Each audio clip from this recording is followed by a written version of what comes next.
해요. 여러분 영화 그러면 어떤 생각이 먼저 드십니까? 김춘수 시인의 꽃이라는 시를 들어보면 내가 그 이름을 불러주었을 때 의미가 된다 그러시더라고요. 그냥 무심코 봤던 영화. 우리 중장년층들에게는 어떤 낭만의 대명사, 청소년들에게는 오락의 대명사, 또 연애를 시작하는 청춘 남녀들에게는 연애의 첫걸음. 근데 그 영화에 숨은 이야기들이 있다고 합니다. 사람과 사회를 변화시키는 그 영화의 그 변화의 힘, 그거에 대해서 오늘은 영화평론가 오동진 선생님을 모시고 한번 들어볼 거예요.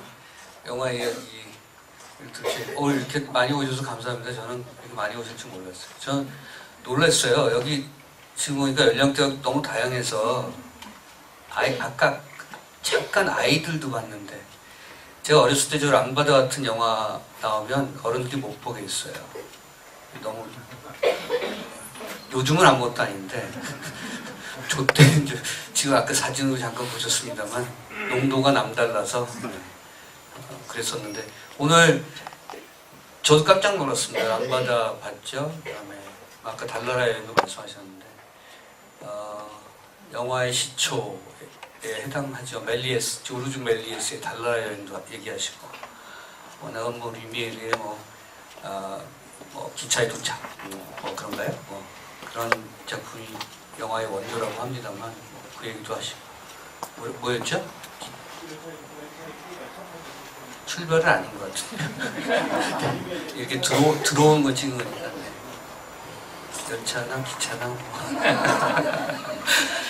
자, 대부가 보여주신 대부, 연주해 주신 대부가 1972년작이에요. 지금 42년 지났나요?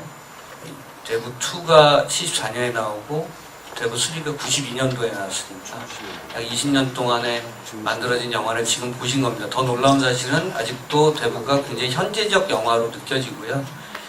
아코디언이 100년도 안 됐다고 말씀하시는데 영화가 갓 100년이 넘었어요. 그러니까 아직 굉장히 긴 역사, 인류 역사에서 보면 영화 역사는 굉장히 짧은 거죠. 그래서 이제 어떤 사람들은 영화가 절대로 다른 예술을 앞설 수 없다라고 얘기를 하는 이유가요.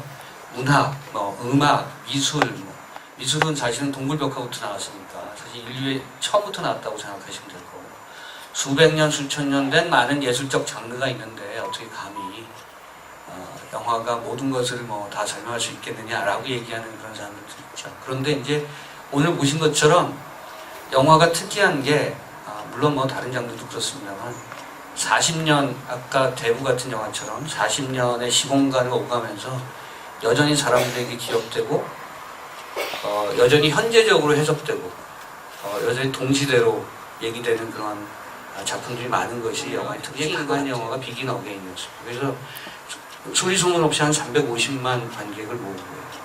350만이면 여러분들이 이제 늘 영화 관객 수를 생각할 때 이 350만 정도면 어느 정도 될까 이렇게 생각하시는 경우가 있을 거예요.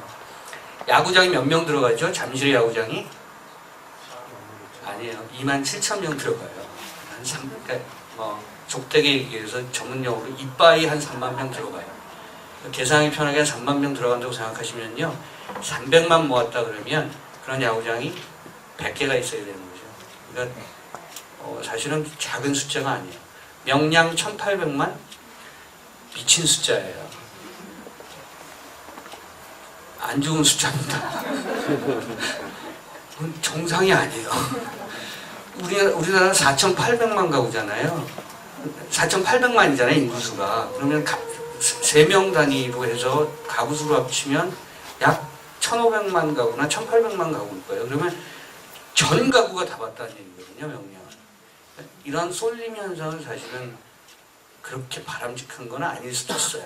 물론 이제 영화가 갖고 있는 내적 힘이, 에너지가 만만치 않았기 때문에 그랬죠. 그럴 수도 있겠죠. 잘 생각해 보시면 모든 것에 상식의 선이 있습니다. 그러니까 영화도 그 명량을 가지고 독과점 논란이 벌어지고 이런 것이 왜 그럴까라고 생각하시면 상식적으로 생각하시면 돼요. 한국에서 영화를 보는 관객 수가 전부 얼마라고 신문에서 많이 났어요. 대충 몇 명이라고 생각하세요? 1년 동안에 영화를 보는 사람의 수 2억 명이에요. 2억 명. 그러면 2억 명 중에는 한국 영화를 보기도 하고 외화를 보기도 하죠. 제가 말씀드린 것처럼 비긴 어게인을 보기도 하고 명량을 보기도 하죠. 근데 보통 이제 시장 점유율 가끔 보도화돼요. 그러면 한국 영화의 시장, 자국 영화 시장 점유율이 60%다 뭐 이렇게 얘기들을 해요. 대체적으로 64%이기도 하고 59%이기도 하지만 대체적으로 6대4 정도거든요. 그럼 2억 명에서 60%면 1억 2천만 명이에요. 한국 영화를 보는 관객 수가. 여름 시장이 대부분 10% 가져갑니다. 그러면 1,200만 명 가져간다는 거죠. 여름 시장에 1,200만 명이 한국 영화를 본다고 생각하시면 되는 건데 한 작품에 1,800만 명 간 것은 조금 정상적인 건 아니죠. 아주 특수한 그런 시장의 환경이 벌어진 케이스가 있는 영화는 때로는 그렇게 폭발적인 흥행력을 보이기도 하지만 사람들이 영화를 좋아하는 이유는 뭔가를 변화시키기 때문에 그렇다고 생각합니다. 그러니까 다른 건 시간이 걸려요. 그러니까 영화가 참 이상한 것은 참 이상한 그런 뭐랄까요 살아있는 생물 같은 존재인 이유가 다른 과목은 뭐 음악, 미술, 뭐 문학 뭐 등등은 사람을 변화시키는데 조금 시간이 걸리잖아요. 책 한 권 읽는데 2시간에 독파하기 좀 힘들죠.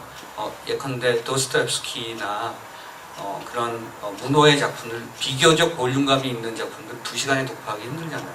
영화는 2시간이죠. 요즘은 1시간 반이기도 하고요. 저처럼 영화를 매일 보는 사람들은 러닝타임부터 보고 영화를 들어가요. 그래서 2시간이 넘으면 한숨부터 쉬고 누가 이렇게 긴 영화를 만든단 말이냐.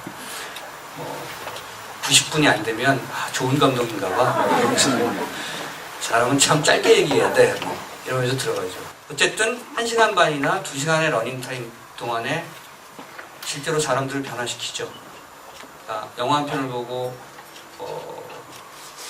극단적인 경우가 아니더라도 인생관을 좀 바꾸거나 바라보는 세상의 어떤 그런 시선을 좀 바꾸거나 이런 경우가 많습니다. 그러니까 그 영화가 갖고 있는 어떤 그런 그 에너지가 짧은 시간 내에 사람들의 생각과 사람들의 시선을 바꾸기 때문에 그래서 영화에 대한 어떤 그런 생각들이나 영화에 대한 어떤 그 영화의 힘이 갖고 있는 영화가 갖고 있는 힘에 대해서 생각하는 거예요. 판타나무 수용소의 지금 얘기가 아니더라도 한 20년 전 정도 된 영화 기억하시는 영화 중에는 데미 무어와 톰 크루즈가 나왔던 A Few Good Men 같은 영화도 있죠. 거기서도 역시 국내에서 인권이 중요한 것인가 아니면 국가를 지키는 안보의 논리가 중요한 것이 이런 것에 대해서 반복해서 끊임없이 질문을 던지고 있죠. 아마도 할리우드도 그런 생각들을 계속 하고 있는 것 같아요. 지금 황우석 사건이 2006년에 있었으니까 2014년이니까 8년 만에 영화가 만들어진 거잖아요. 영화는 약간 호흡이 좀 필요하긴 한 것 같아요. 5년은 너무 짧은 것 같고 10년에서 50년 안팎으로 보다 좀 명징하게 한 15년 정도의 세월이 지나면 좀 영화적으로 영화 내적인 자기 논리를 좀 정리를 하는 것 같아요. 지금 좀 빠르게 됐는데 8년 만에 나온 영화가 이제 제보자인 거죠. 8년 정도 지나니까 영화적으로 좀 정리를 할 수 있다고 생각한 거죠. 영화를 만든 임순례 감독이. 그런데 제가 볼 때는 아직 조금 시기적으로 빠르다라는 생각들을 했어요. 그게 영화적 완성도하고 연결되어 있는 것 같아요.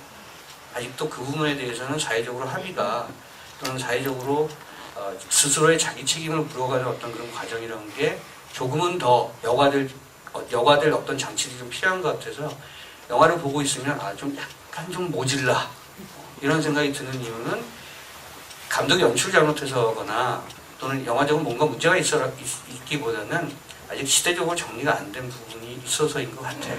그만큼 어쨌든 영화는 계속해서 사회에 대해서 질문을 던지는 그런 그 자기 역할이 분명히 존재합니다. 그게 하지만 예를 들어 이제 대학을 가거나 아니면 대학을 못 가거나 이제 그 취업을 해야 되는 그런 나이가 됐을 때 미국 사회가 뭔가 부조리하고 불합리하고 경제적으로 뭔가 쏠려 있고 뭔가 문제가 있다는 것들을 정확하게 알고 있거든요.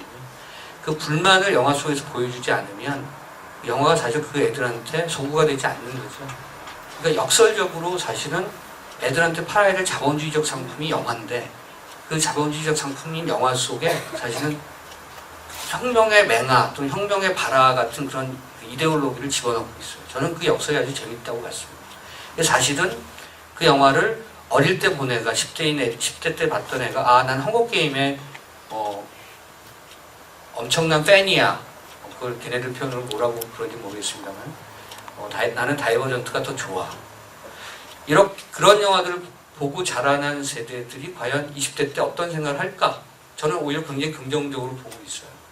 그러니까 영화는 그렇게 굉장히 엔터테이닝하게 오락적인 얘기를 하고 있지만 그 안에 담겨져 있는 사고를 나중에 한 5년이나 6년 후에 20대 중반쯤 됐을 때 그 우리 애들이 그 영화를 다시 뒤집어 보면 어떤 알맹이를 발견할 수 있지 않을까. 저는 그래서 한편으로 그런 생각했었어요. 그러니까 그러니까 우리 세대는 활자된 어떤 무엇으로 얻어야 되는 어떤 그리고 그것을 내 것으로 체득하고 그것을 내 것으로 만들어내야 되는 어떤 그런 시기가 있었다면 요즘 애들한테 꼭 그것만을 강요할 필요는 없겠구나.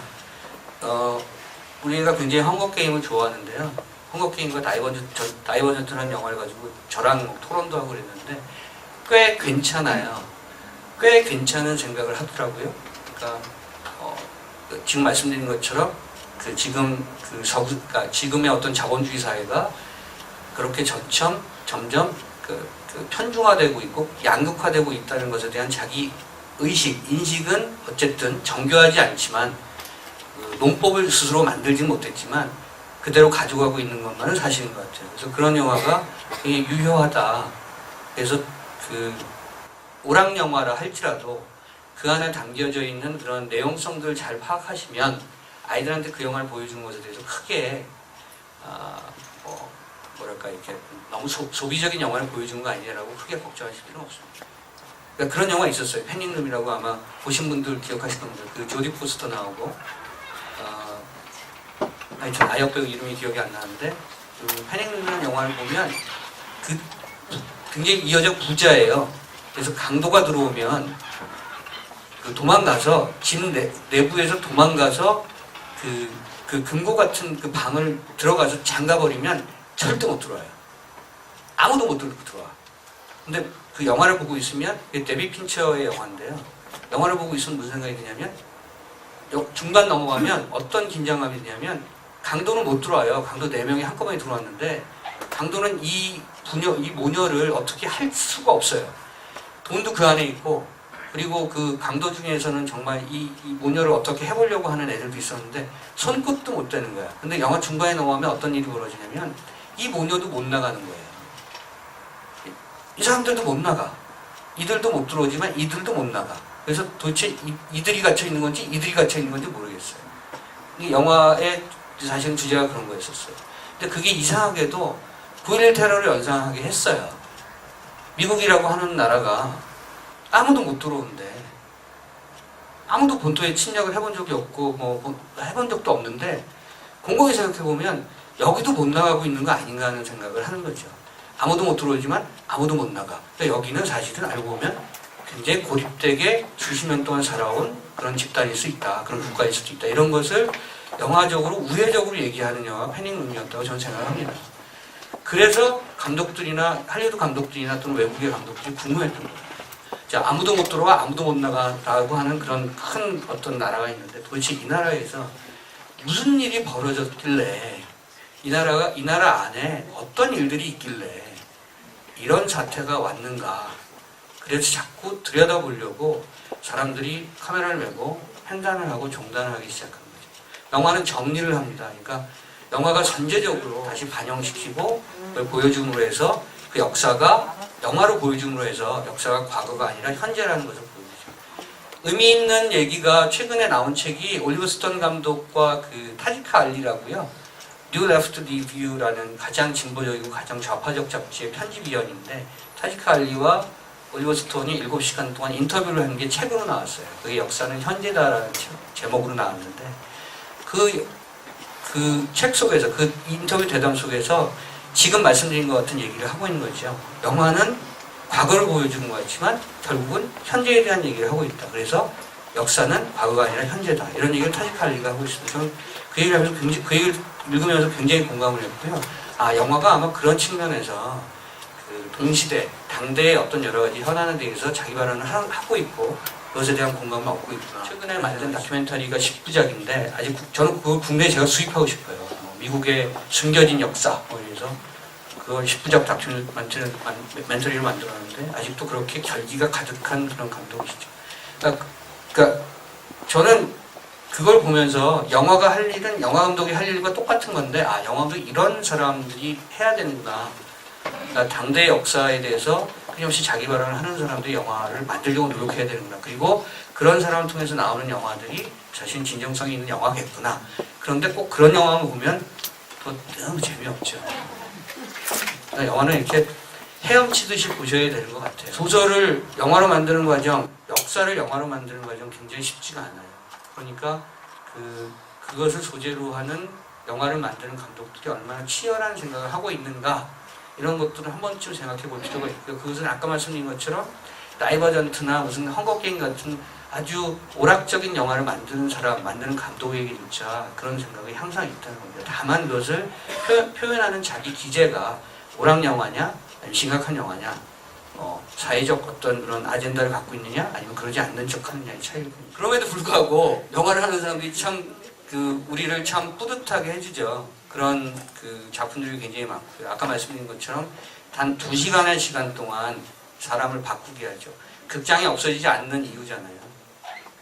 아무리 비디오가 나오고 뭐 퍼스널한 매체가 나오고 뭐 집에서 돈이 있으면 프로젝터를 이렇게 걸고 영화를 볼 수 있고 그런 시대가 와도 극장이 없어지지 않는 이유는 사람이 사람으로 하여금 다른 사람에게 자기 얘기를 좀 전달하고 싶거든요. 극장에서 영화를 볼 때 그 느낌 같은 거 있으시잖아요. 뭐 예컨대 제가 요즘 영화 기억이 안 나서 그러는데 예컨대 밀리언 달러 베이비 이런 영화 보시면 클린트 이스트우드의 그 영화를 보시면 이게 영화를 보시면 느낌이 있잖아요.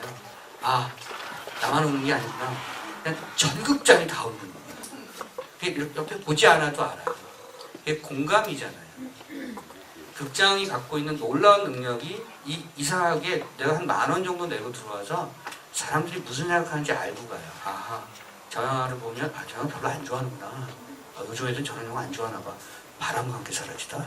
언제 때 여기 영화야? 뭐 이러면서 그러니까 사람들이 말은 안 하지만 그 스크린에 영사되는 그런 빛과 그림자의 여러 가지 이야기들을 보면서 알아요. 아, 나도 이 사람들의 일원이구나. 우리가 같이 있구나. 극장이라는 공간이 없어지지 않는 이라고 좀 생각합니다. 그런 사람들을 그렇게 묶어내는 존재이거나 매체이거나 사람들에게 정확한 뭔가의 어떤 생각들을 같이 나누게 하는 매체인 것은 분명한 거죠. 정성이라는 영화평론가가 언젠가 세상은 영화가 될 것이다. 이런 책을 썼었어요. 그래서 저는 언젠가 영화가 세상이 될 것이란가. 세상이 영화가 될 것이다. 하여튼 그건 그건데요. 어쨌든 저는 그 정세현 선배가 그 책을 딱 낸 걸 보고 그분은요 책을 한번 내면 베개예요. 두꺼워. 꼭 2권짜리야. 돈이 따따블이잖아요. 두꺼운 데다 2권이니까. 문장이 자기가 숨을 안 쉬면 숨이 멈춰. 마침표가 없어. 그냥 한 패러그래프가 막 한 장인가요. 아주 막 중국의 장강처럼 구육이 막 흘러가는 그런 글을 쓰는 분인데요. 그분이 그런 책을 썼을 때, 야, 진짜 대담하다. 이건 정말 도발적인 제목이다. 근데 그 사람은 그렇게 믿고 있어요.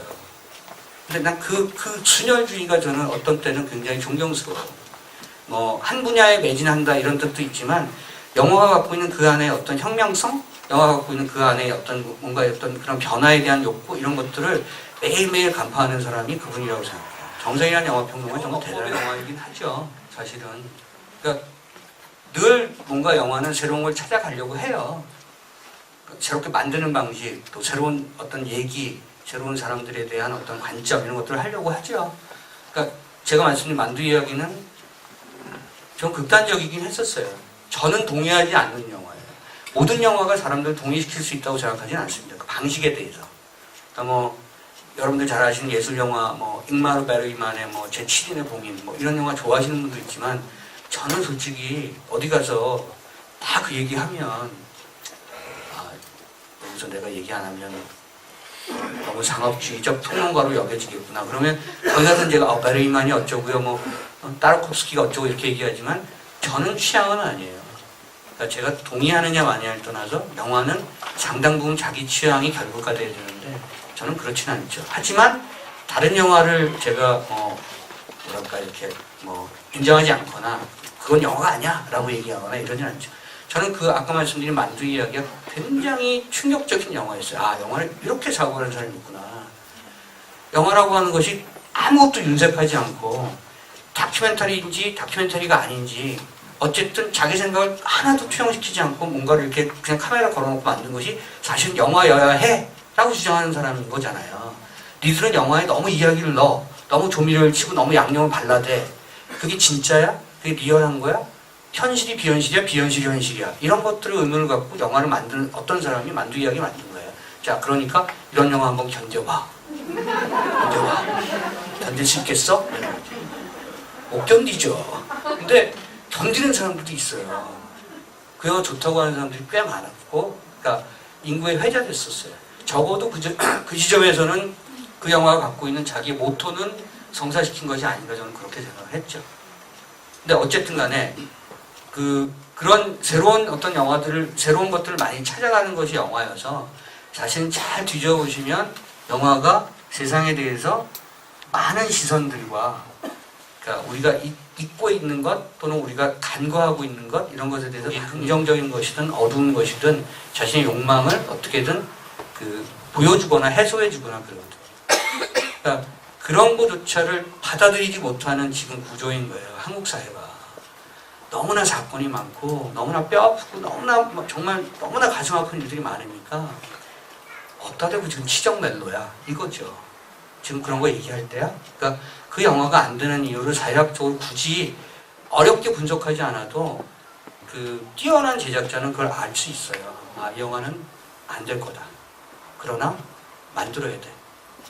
왜냐하면 너무 잘 만들었어. 이런 영화는 계속 만들어야 돼. 하지만 안 될 거야. 뛰어난 제작자는 그것을 어떻게든 효율적으로 제작하려고 노력을 해요. 비용을 좀 낮추고 시장을 좀 넓히고 이런 것들을 구성을 하고 막 노력을 하죠. 어쨌든 그런 노력들이 계속 만들어져야지만 사실 영화적 어법 또는 영화 문화 자체가 진화하는 것을 넘어서서 사회를 바꿀 수가 있다고 저는 생각합니다. 자꾸 두들겨야 되잖아요. 영화는 두 가지의 무기가 있습니다. 영화 감독한테는 총이 없어요. 영화 감독한테는 자본의 무기가 없습니다. 영화를 만드는 사람, 감독이든 제작자든 영화를 만드는 사람, 내 사이가 될 뻔한 싶은 그 무수한 인간들, 얘네들 힘이 하나도 없는 애들이에요. 그런데 두 가지의 무기가 있습니다. 하나가 섹스와 폭력이에요. 영화 속에서 그것을 보여주려고 합니다. 그러니까 박찬욱 감독이 뭐 예를 들어서 올드보이나 복순 나의 것을 만들 때 이런 거죠. 세상을 향해서 니들이 그렇게 폭력적이야? 진짜 폭력적인 거 보여줄까? 그렇죠. 폭력의 실체를 보여줄게. 데비 크로넨버그가 폭력의 기원이라는 영화를 만들었어요. 조폭 얘기입니다. 쉽게 말하면. 그런데 폭력의 기원이 무엇인가에 대해서 생각을 하게끔 해요. 도대체 폭력이 뭐냐? 왜 사람은 폭력적이 돼야 되는가? 왜 사람은 폭력적인 것들을 왜 그냥 묵과하고 가는가? 사회폭력은 지금 어느 정도까지 와 있는가를 생각하게끔 해요. 감독이 특정 영화를 통해서 폭력의 실체를 보여줘서. 또 하나가 말씀드린 것처럼 섹스예요. 왜냐하면 그건 금기에 대한 얘기를 끝까지 계속하는 거거든요. 자꾸 누르면 사람들을 사회가 누르고 정치가 누르고 막 누르면 사람들은 튀어나가고 싶어 하잖아요. 그럼 영화 감독들은 어떻게 생각하냐면 니들이 날 그렇게 눌러? 진짜 센 거 보여줄까? 이렇게 되는 거죠. 그래서 섹슈얼한 영화를 찍는 거예요. 자, 묶어봐 나를. 더 눌러봐. 더 찍어줄게. 이런 거죠. 저항의 논법입니다. 그러니까 영화 감독들이 갖고 있는 두 가지의 무기는 그 저항의 논법들이에요. 그것이 만약에 너무 극대화되어 있다면 사회를 거꾸로 늙을 수가 있어요. 아, 지금 누르고 있구나. 경제적으로 정치적으로 누르고 있구나. 그렇지 않고 막 또 범람할 때가 있어요. 그러니까 뭔가 카오스구나. 그러니까 뭔가 이런 이 논법 자체가 지금 못 만들어지고 헤매고 있구나. 이런 것들을 보여주는 거죠. 영화는 항상 그 시대에 대한 뭔가 자기 아젠다를 갖고 대중들에게 얘기를 겁니다. 어떤 대다수의 대중들은 알아듣지 않죠. 그러니까 못 알아듣는 게 아니고요. 알아듣지 않아요. 아유, 내가 뭐 영화로 몇몇 사람들, 그중에 한 10% 정도가 영화를 통해서 알아들으려고 하죠. 그리고 그걸 공유하려고 하고. 그래서 그 공유 지점들이 넓어지면 넓어질수록 좋은 이야기가 만들어진다고 생각하고요. 사회적으로. 그리고 사회적으로 뭔가 해법을 만들 수 있는 좋은 길들이 찾아진다고 생각합니다. 어렵게 가려고 생각해요. 저는 정치를 하는 분들이나 뭐 어떤 경제학자들이나 뭐 이런 분들 보면 사회학자들, 그러니까 이른바 사회과학이라고 하는 게 어려운 게 아니잖아요. 어렸을 때 우리에게 사회과학을 가르쳐준 사람은 항상 그랬어요. 구체적이 되라. 구체적인 사례를 들고 스토리를 만들어라. 막스의 자본론이 어려운 게 왜 그렇습니까? 어렵잖아요. 어려운 도식으로 돼 있잖아요. 모든 논법이. 영화가 그것을 해결해 줄 수가 있습니다. 영화가 사실은 구체적인 스토리를 많이 제공하거든요. 영화 속에서 구체적인 인류사, 구체적인 우리 사회의 어떤 여러 가지 사건, 인간관계의 모습, 뭐 이런 것들 영화가 많이 담고 있어요. 그러니까 영화가 갖고 있는 구체성을 조금만 차용을 하면 사실은 사회 문제를 해결할 수 있는, 우리 문제를 해결할 수 있는 약간의 단초의 그런 솔루션을 찾을 수가 있습니다. 그래서 항상 제가 마지막으로 드릴 말씀이 그런 거죠. 영화를 사랑합시다.